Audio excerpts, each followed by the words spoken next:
Dozens of people are dead in Myanmar after security forces opened fire on pro-democracy protesters yesterday. Officers used tear gas to disperse the crowds before shooting at them. It was the single deadliest day since the coup began last month. Ramy Inocencio has more.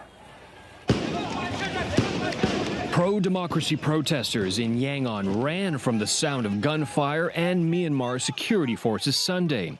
Crowds carried wounded demonstrators to safety. Others doused people with water to soothe the burn from tear gas.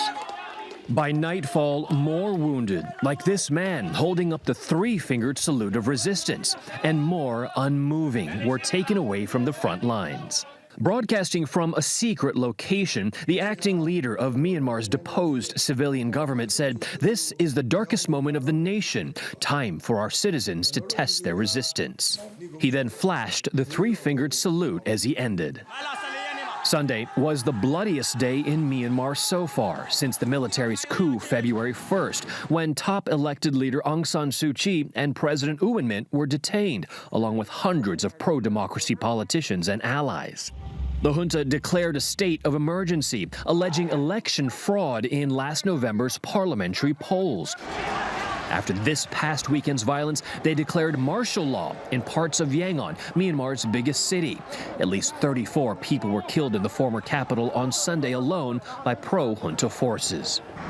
The crackdown has likely led to crimes against humanity, says the UN Special Representative for Myanmar. And so they respond to peaceful protesters with brutality. And they respond to the international community with claims that are, quite frankly, on their face, absurd, including the argument that utmost restraint is being used by security forces.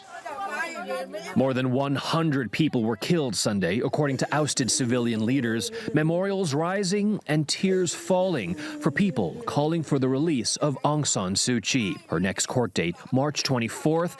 This mother who lost her son asked, "Why are we dying for doing the right thing?" Ramy Inocencio, CBS News, Beijing.